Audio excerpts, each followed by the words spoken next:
معاویہ کے دور میں حضرت امیر معاویہ کے حکم سے حضرت علی کو گالیاں دی جاتی تھی. ہو سکتا ہے لفظ صحیح ہوئے تو گال سمجھی ہوئے. اہل سنت میرے مخاطب ہے جی. ہم معلوم ہے تیرے باپ کو مت سکھا. چل اب مجھے محمد علی مرزا کا پتہ نہیں کہ وہ سنی ہے یا شیعہ ہے. نہ میں سنی ہوں نہ میں شیعہ ہوں. اللہ تعالیٰ بچائے جی اس دن سے. میں نے کہا کوئی لفظ بتا سکتے ہیں کون سی گالی؟ مسلم شریف میں واضح الفاظ ہیں لعن اللہ ابا التراب. کوئی نشاندہی کر سکتے ہیں کہ حدیث کی کتاب میں فلاں لفظ منشن ہے؟ غدیر خم سے اگلی حدیث، اور یہ ڈھونڈنی نہیں پڑتی، یہ حضرت علی کے فضائل والے چیپٹر میں ہے. بڑے بول سے اللہ بچائے، ہم نے بھی قرآن کریم اور حدیث نبویہ کو یوں پڑھ کے اس میں بھی ٹاپ کیا ہے. ابے سالے بالکل کسی مترجم کی تلاوت آپ نے نہیں کرنی، یہ بات یاد رکھے. عام بندہ جب قرآن کے ترجمے اٹھا کے اس میں غور و خوض شروع کرے گا، یہ گمراہی کا دروازہ کھلے گا. میری جان من، قرآن کریم اتنا لاوارث نہیں ہے کہ آپ اس کو بغیر قرآن کے ماہر کے پڑھنا شروع کر دیں. ذرا ہمیں دکھائیں وہ کون سا لفظ ہے، کہاں منشن ہے، کہاں لکھا ہے، کون سی حدیث، کون سا صفحہ اور کون سی گالی ہے. یہ ہے 6229. سب کا معنی گالی ہوتا ہے، لوگوں کو خراب کرتے رہتے ہو.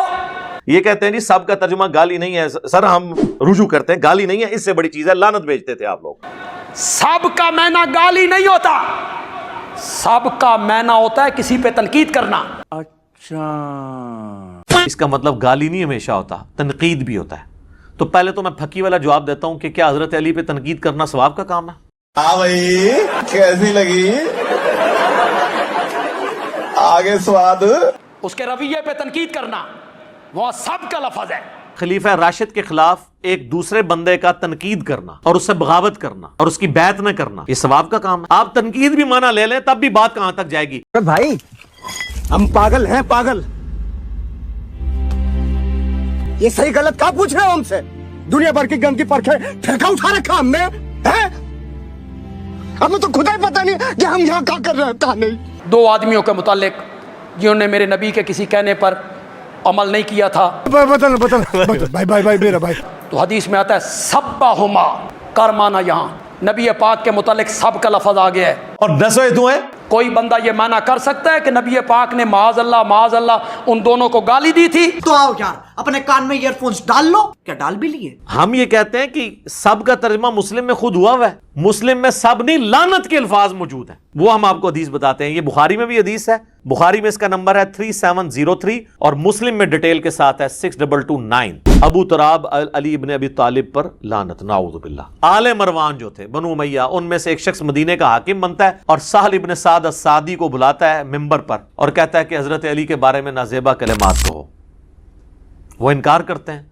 وہ سابقون الاولون میں سے ہیں، بلکہ وہ شیعان علی میں سے ہیں. بنو امیہ کے دور میں حضرت علی کے فضائل بیان کیا کرتے تھے. بخاری مسلم آپ کھول کے دیکھیں، لوگ ان کو جب حج کے موقع پر ملتے کہ آپ چند اصحاب میں سے ہیں سینئر جو باقی ہیں جنہوں نے رسول اللہ کی صحبت کی، تو آپ ہمیں بتائیں. تو وہ ایک حدیث سنایا کرتے تھے بڑی گج وج کے کہ اللہ کی قسم میں جانتا ہوں کہ غزوہ احد کے موقع پر جب رسول اللہ کے دانت شہید ہوئے تو کون تھا جو حضور کے زخم دھوتا تھا اور کس نے مرہم پٹی کی.